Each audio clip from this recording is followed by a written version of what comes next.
What's up, everybody? Eric from Our Real Estate Journey.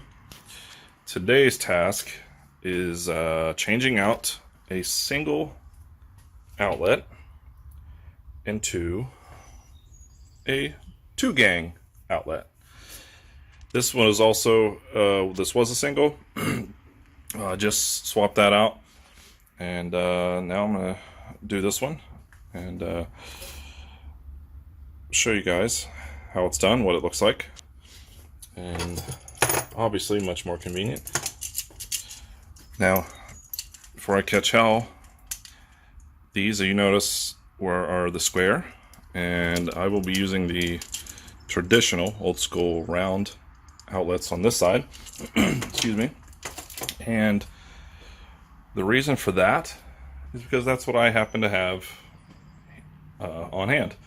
So that's how simple that decision becomes. And where's my other box? So here's what we're going to need. You need an old work box, they call it, two gang. So when you go to Home Depot, Lowe's, any of those places to pick these up, you'll see on the boxes new work boxes, old work boxes. And it's pretty self-explanatory. If it's new construction, you don't have any drywall up or anything, you just have the studs, you would get new. And I tore this one out already and threw it away, so I can't show you. But anyway, it's the new work box will have basically on the side or on the bottoms here, sometimes just one. Sometimes I've seen it on top and bottom, I believe. I'm not an electrician, so I don't do this full time. But anyway, it's just a nail. And that's to nail it directly into the stud.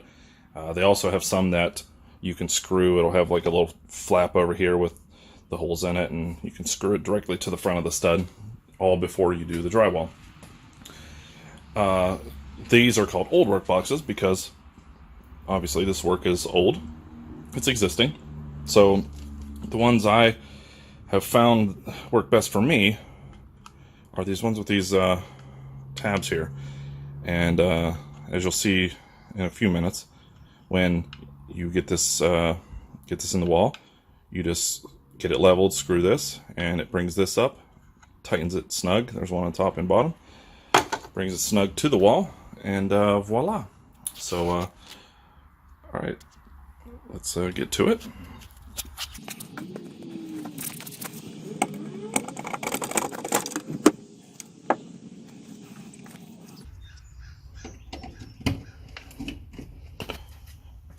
Alright, so first and foremost,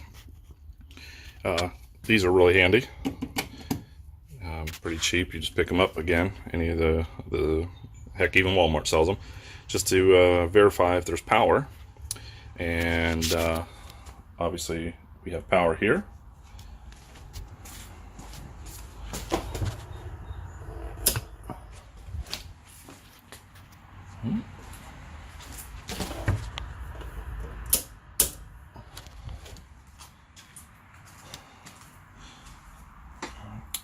And now we don't. So what I'm going to do is now check this. I wish I really wish I would have done this before this water softener was installed. This will be a video for another time. But we just had this installed about 2 weeks ago, and it's working well so far. But again, that's not today's video. So I wish I would have swapped this out before we had this installed. Let's see if this is even. It doesn't look like it's mounted to the wall. So let me play it off here. All right, get this outlet taken off. And I got really lucky on this. For one, this water softener is not attached there. However, down here, because of the, I don't know if you can really see, but, there you go. Because of the piping in, I cannot move this thing. So, I thought I might have to cut a stud, because I thought the stud was going to be here on the left side, but I really lucked out. It's on the right. So, here's what you do now. Man, I got really lucky on that. That's rare. Rare for me to get lucky. But so here's what we do to line this up to make sure you cut the right size hole. All right, so just turn this thing inside out and just line it up here on the side, and then line at the top right there, and then you'll trace just along the left side there. You don't really have to do the top or bottom. Your the existing hole is there to guide you. So I'm going to tear out this existing box first. Just makes it a little easier to maneuver these wires out of your way. You can kind of tuck them in the wall, get them out of there. So I'm going to do that first. All right, so we got this box in here. I spoke a little too soon about being lucky. Yeah, the stud is on the right side, which that's fantastic. But with this water softener being here, getting that old box out of there, oh man, what a effing nightmare. But anyway, so we're at this point, and what I use for these, I'm not an old school electrician or anything, so I use these Wagos. And if you saw the video I did on the bathroom light and fan, you would have seen these. I believe that's when I introduced these to my channel. But they're simple and fantastic, and you either love them or hate them. I find that a lot of the old electricians hate them because they're wire nut guys, and then you have the other half of people who are like me and are like, hey, this is compact, it's very simple. So the concept here is, these are pretty snug, but this is a 3 slot. So you just open this up, and I'll show you what it looks like here in a second. You put the one lead in, and you can have up to 2 coming out, which we will use, go into our 2 separate outlets.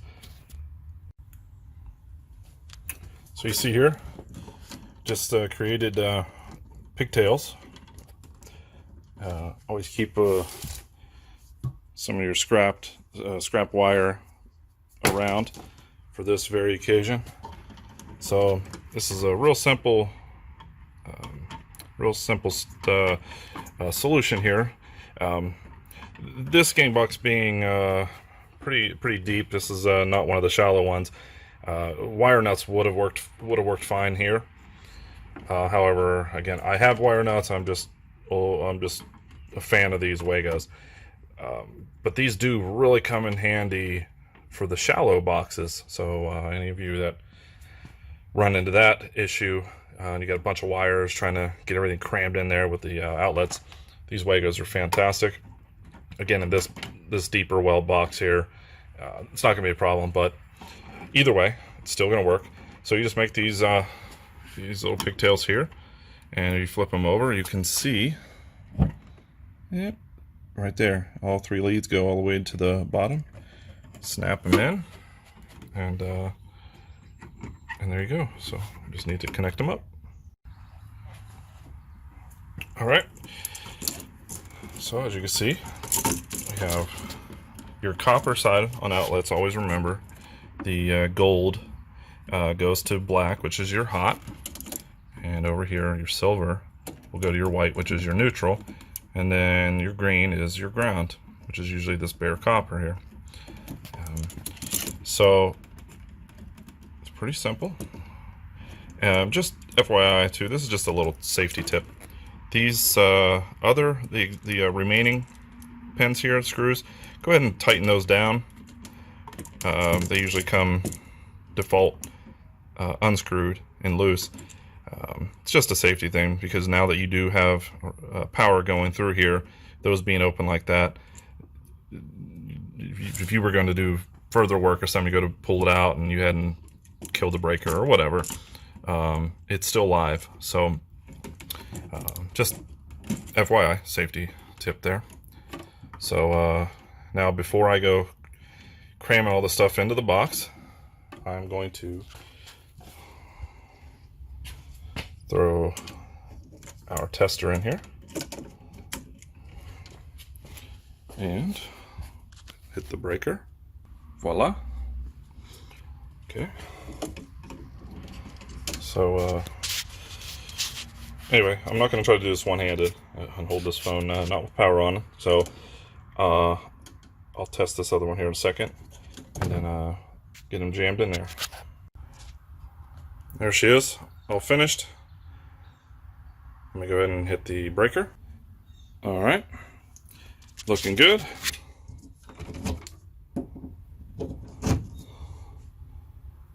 Okay.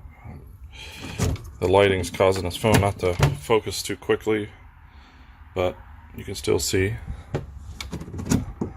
that is lit up. And on this particular tester, you can read the outlet. Let's see, come on, focus, focus. All right, there we go. And you'll see down at the very bottom, the two right yellows are lit, which shows that it is correct. So, good there. This little contraption is not necessary now. So, I'll go ahead and plug you in. Let's see what you're powering up.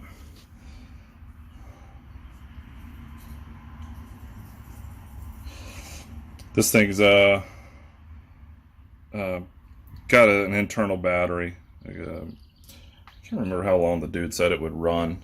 I think it's like 7 hours or something, maybe way longer, but it was a while. So, so it doesn't hurt this to keep it unplugged for a little while you're doing some work. But anyway, there she goes, right there and there. Yep, one square, one circle. I'm really uniform like that. Any of you guys out there suffering from OCD, you will probably be having a seizure right now. Sorry about that. Alright, gotta clean my mess and call it a day. Subscribe if you like. Write some nasty comments down below. I love those. And we'll see you next time.